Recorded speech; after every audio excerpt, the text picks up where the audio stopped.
Okay, so you want to own a food truck. You've seen them at the Saturday market. You've watched the Instagram reels. Beautiful plating, long lines, the smell of something incredible wafting out of a converted step van. You imagine waking up, cooking the food you love, parking somewhere with good foot traffic, and walking away with a wad of cash and no landlord telling you what to do. Total freedom. Your kitchen, your rules, your hours, your city. Sounds simple. It is not simple. Here's the actual tension at the center of this video. A food truck looks like freedom. It costs like a small business. It operates like a logistics puzzle that resets every single day. And the thing that kills most of them isn't the food and it isn't the money. It's a structural problem that most new owners don't discover until they're already in it. They've built a business that depends entirely on being in the right place at the right time, in a regulatory environment specifically designed to make that as difficult as possible. About 60% of food trucks fail within their first 3 years, according to industry research compiled by multiple trade associations. That's a number roughly comparable to restaurants, which most people already know are a famously brutal business. But food trucks fail for different reasons. Not worse reasons, just different ones. And those reasons are worth understanding before you spend a dollar. Before we get to the numbers, let's reframe what a food truck actually is. Most people think of it as a restaurant on wheels, cheaper to start than a brick-and-mortar spot, more flexible, lower overhead. And in a narrow financial sense, all of that is technically true. But that framing misses the actual product. A food truck isn't a restaurant. A food truck is a location arbitrage business that happens to serve food. That's the thesis. Every decision a successful food truck operator makes, where to park, which events to book, which days to operate, whether to anchor to a lunch crowd or a night crowd, when to diversify into catering, flows from this one fact. You are not selling tacos or grilled cheese or Korean barbecue. You are selling the discovery that something good exists in a place where people already are. The food is the product. Location is the business model. This distinction is everything. It explains why some trucks with average food thrive, and some trucks with excellent food collapse. It explains why the most important capital investment a food truck owner can make is not a commercial fryer, it's a reliable engine. It explains why the regulatory battle is not just paperwork but existential risk. Because if you can't get into the right places, the food doesn't matter. Keep this frame in mind. Everything that follows looks different through it. Let's start where every food truck owner starts, with the truck itself. A new, custom-built food truck, fully equipped with commercial-grade kitchen equipment, fire suppression, proper plumbing, electrical, and branding wrap, runs between $75,000 and $200,000 depending on size, equipment package, and your market. That's the high end of the range, and it's what you're looking at if you want to be operational from day one with modern equipment, warranted systems, and a setup that passes health inspections without modifications. The used market brings that number down. A decent pre-owned food truck with functional equipment goes for $30,000 to $100,000 depending on age, condition, and what's installed. That sounds like a bargain. It is sometimes a bargain and sometimes a trap. Used trucks frequently come with hidden mechanical issues, outdated equipment that doesn't meet current health codes, or kitchen layouts that don't work for your menu. The rule of thumb in the industry is to budget $5,000 to $15,000 in additional repairs and upgrades on top of any used purchase. A truck that costs $50,000 on a dealer's lot can easily become a $65,000 investment before you serve a single customer. There's a third option that's popular with entry-level operators, a truck chassis with a new kitchen build-out. You buy a used vehicle, sometimes a stripped-down box truck or cargo van, and have a specialist outfit the kitchen to your specs. This approach runs $85,000 to $115,000 combined and gives you a functional, modern kitchen inside a vehicle that may not have the curb appeal of a shiny new truck, but is mechanically sound and code compliant. Many successful operators started this way. The total all-in startup cost, according to multiple industry sources including Cloud Kitchens and Ibis World, ranges from $50,000 to $250,000, with a median around $85,000. Call it $100,000 to $150,000 for a serious, viable operation in a competitive market. That's your reference number. Now, before you turn the key, the clock is already running against you. Permits and licenses for a food truck are not a one-time event. They are an ongoing operational reality, and they vary so dramatically by city and county that national generalizations are almost useless. But let's try. At minimum, you'll need a business license, a mobile food vendor permit, a health department permit, a fire safety inspection certificate, and, in most U.S. cities, a commissary agreement. That last item is the one nobody talks about. A commissary is a licensed commercial kitchen where you are required, by health code, to prep and store food before and after daily service. You cannot, in most jurisdictions, prep food at home and bring it to your truck. You cannot use your truck itself as the primary food storage and prep facility overnight. You need a commissary. And commissaries cost money, typically $500 to $1,500 per month, depending on location and what's included, with NYC running at the top of that range and smaller cities landing around $300 to $600. In the New York area specifically, commissaries in Long Island City or the Bronx can run over $1,200 a month and may include mandatory overnight truck parking at an additional fee. The commissary isn't optional. Many cities require proof of your commissary agreement before they'll even process your vendor permit application, so you're paying for commissary access before you've sold a single thing. Beyond the commissary, permit costs stack up fast.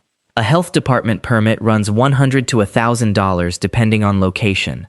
A fire safety inspection certificate adds $200 to $500. Event permits for specific locations or festivals can cost $500 to $1,500 per event. Some cities, notably San Francisco and Chicago, require separate permits for each zone you operate in, meaning a truck that wants to work multiple neighborhoods needs to maintain multiple permit relationships simultaneously. In New York City, the citywide mobile food vending permit is not only capped in number, but effectively impossible for new operators to obtain directly. So most buy or lease a permit from an existing holder, a process that can add $15,000 to $25,000 to your first-year costs alone. Add annual insurance costs of $2,500 to $4,500 for general liability, commercial auto, and product liability coverage. Add your initial inventory of ingredients and supplies, which runs roughly $2,000 to $5,000. Add branding, wrapping, and signage. A professional truck wrap costs $2,500 to $5,000. Add a POS system and payment processing setup, $500 to $2,000 upfront, plus ongoing transaction fees. By the time your truck is legal, branded, stocked, insured, and permitted in a single city, you've likely spent $10,000 to $30,000 before generating $1 of revenue. That expense sits on top of your truck acquisition cost. In a competitive urban market, you can be out $125,000 to $175,000 before your first customer places an order. Here's where it gets interesting, because the revenue model of a food truck is more layered than it first appears. The obvious revenue stream is walk-up street sales. You park at a high-traffic location, a business district at lunch, a weekend market, a neighborhood with good foot traffic, and customers line up. Industry data puts the average food truck customer spending about $12.76 per visit as of 2026, according to Food Truck Profits annual survey. On a strong day in a good location, you might serve 150 to 300 customers. At $13 average ticket, that's $2,000 to $4,000 per day of gross sales. On a slow day, at a mediocre spot, you're looking at 50 to 80 customers, $650 to $1,000 gross. Same truck, same food. The location is the variable. The second revenue stream is events and festivals. This is where the highest single-day revenues live. A well-attended food festival might bring $5,000 to $15,000 in gross sales in a single day. A corporate catering event that books you for a 5-hour private lunch might generate $3,000 to $8,000 with minimal location risk, because the customer base is captive and pre-committed. Festivals, weddings, office parks, these events are coveted, and most serious food truck operators actively build a pipeline of them. According to a 2024 operator survey, owners who diversified into catering or semi-permanent venue partnerships cited these channels as their most reliable weekly revenue. The third stream is anchored partnerships. A growing number of food truck operators have negotiated fixed location agreements with breweries, corporate office campuses, apartment complexes, or food truck parks. These arrangements trade the unpredictability of street vending for the stability of a guaranteed spot. You might make less on a given day than you would at a hot street corner, but you make it consistently, with no parking anxiety, no permit negotiations, and no risk of showing up somewhere and finding your spot taken or prohibited. For many operators, one reliable anchored spot 3 to 4 days per week is the financial backbone that makes the rest of the business survivable.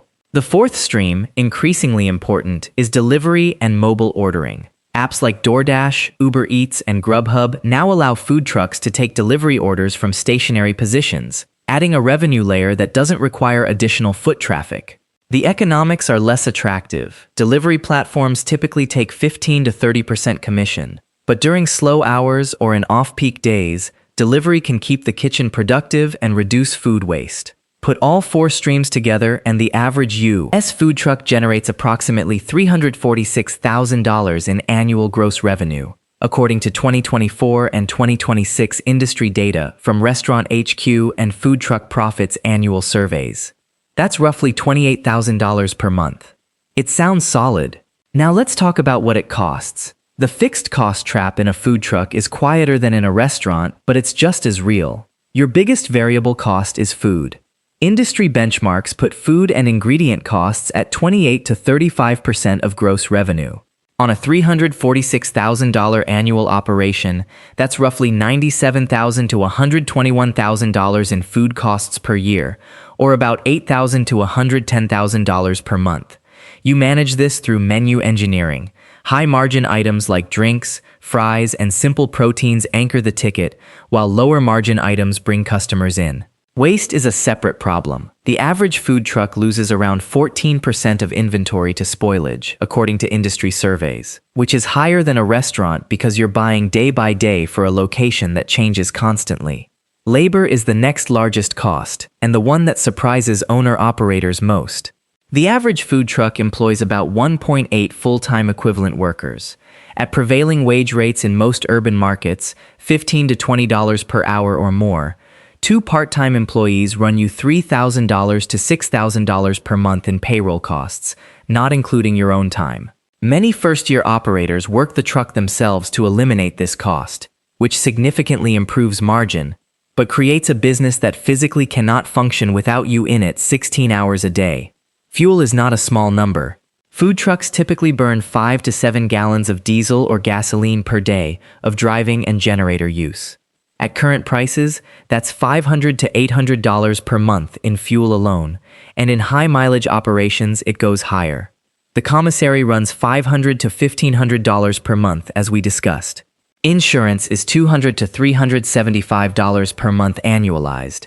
Maintenance and mechanical repairs for a commercial vehicle average $1,000 to $2,500 per year, higher for older trucks, and can spike dramatically when a generator fails, a refrigeration unit dies, or an engine issue grounds you during your busiest season. Permits, annual renewals, and regulatory compliance add roughly $1,500 to $5,000 per year, depending on how many jurisdictions you operate in. And then there are the platform and technology fees, PES system subscription, delivery app fees, social media marketing costs that in a location-driven business are not optional luxuries. Run these costs against the average revenue, and IBIS World's 2024 data puts the average food truck net profit margin at approximately 6.2 to 6.8%. On $346,000 in gross sales, that's roughly $21,000 to $24,000 in net profit per year. For a solo owner-operator who is also their own labor, that number climbs to 7 to 15%, somewhere between $24,000 and $52,000 annually, because eliminating payroll is the single biggest margin lever available. Top-performing owner-operators in high-traffic markets or with strong catering pipelines can reach 20% margins and net $70,000 or more. The payback period on a $125,000 investment at $24,000 to $52,000 per year in net profit works out to roughly 2.5 to 5 years to recoup your initial investment, assuming you hit those averages and not the worst scenarios we'll get to shortly. Many operators take longer. Here is the structural risk nobody puts in the brochure. It is not the food costs, and it is not the labor. It is the fact that your entire business model depends on access to locations that you do not control and cannot guarantee. In a traditional restaurant, your lease, however expensive, guarantees you a place to operate for the duration of the term. You know where you'll be, your customers know where you'll be, you can build loyalty based on geography. A food truck has none of that structural certainty. Your permits specify where you're allowed to operate, and those rules are set by municipal governments that can change them at any time. In cities like Chicago, Los Angeles, and Boston, local ordinances restrict food trucks from parking within 50 to 100 feet of a brick-and-mortar restaurant, a rule originally lobbied for by restaurant associations to limit competition. In practice, this can eliminate entire blocks of downtown real estate from your available territory. In Raleigh, North Carolina, food trucks on temporary permits are capped at 20 days per calendar year at any single private property location. In many cities, you need a specific vendor permit for each event separately, and some event organizers require that permit weeks in advance. And here's the layered problem that makes this more than just inconvenience. The places with the highest foot traffic are, almost by definition, the places with the most regulatory friction. The locations that would generate $3,000 in sales on a Tuesday are downtown business districts with loading zone restrictions, proximity ordinances, and limited permitted vendor slots. The locations you can park in without friction are often not the locations where your customers are. This isn't an abstraction. It is the daily operational reality that determines whether a food truck makes money or bleeds it. Roy Choi and Mark Manguera launched Kogi Korean Barbecue in Los Angeles in December 2008. They started with a borrowed catering truck, not even one they owned, and a concept so unusual at the time that food bloggers weren't sure what to make of it. Korean-style marinated short ribs served on a Mexican taco, with kimchi slaw and a house sauce. Initial results were discouraging. Parked outside nightclubs in Hollywood, they averaged 10 to 20 customers a night in the first few weeks.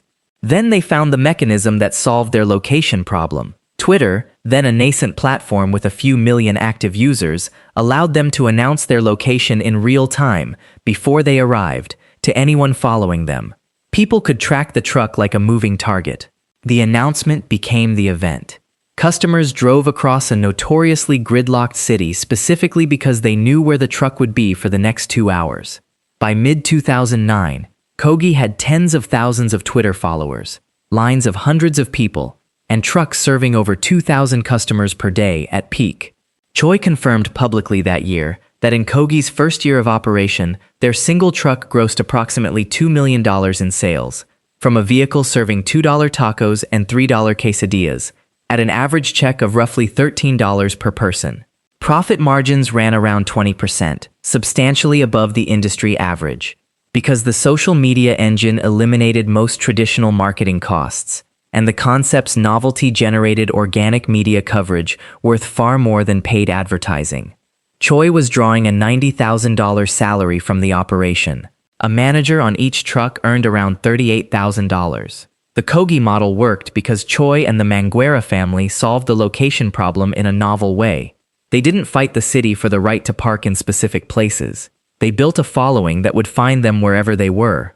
The food was great, genuinely great. But the mechanism was the Twitter feed, not the taco. Here's the important caveat. Kogi was a once-in-a-decade phenomenon, launched at the exact moment Twitter was growing fast, in a city where the cultural conditions were uniquely receptive, by a chef with a genuinely revolutionary menu concept. The Wall Street Journal covered it. Newsweek called it America's first viral eatery.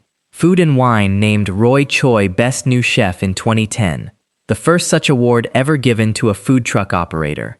The lesson from Kogi is not that Twitter will grow your food truck. It's that the operators who transcend the location problem, by building a following loyal enough to find them, or by locking in reliable anchored spots, or by building a catering pipeline that bypasses street vending entirely, are the ones who survive. Everyone else is fighting a daily battle for access they cannot secure. Two scenarios, same truck, same city, same menu, different year. In the good year, You operate 250 days, roughly 5 days a week, excluding winter slowdowns, illness, and truck maintenance. Average daily gross sales of $1,500, slightly above the industry median, reflecting a good anchored lunch spot 3 days a week and a few weekend events. Annual gross, $375,000. Food costs at 30%, $112,500. Labor at 25%, you have one part-time employee, $93,750. Fuel, commissary, insurance, permits, maintenance, approximately $28,000 combined. Total costs, $234,250. Net profit, $140,750, or roughly 37%. But remember, this includes your own labor as owner-operator, so your effective salary and profit combined is that number. After setting aside 25% for self-employment taxes, a number that consistently surprises first-time owner-operators because you're paying both sides of Social Security and Medicare, you're left with approximately $105,000. That's a strong year. In the bad year, you operate 200 days. You hit a construction project that closes your best lunch street for 4 months. You miss 3 festival bookings because of permit delays. A refrigeration unit fails in August, costing $4,200, and 2 weeks of downtime during your highest revenue month. Average daily sales drop to $1,000. Annual gross, $200,000. Food costs at 30%, $60,000. Labor, $50,000. Fixed costs, fuel, commissary, insurance, permits, maintenance including the fridge repair, $33,000. Total costs, $143,000. Net profit, $57,000, or 28.5%. But again, that's before your self-employment tax, which on $57,000 brings you to approximately $42,750 in net take-home.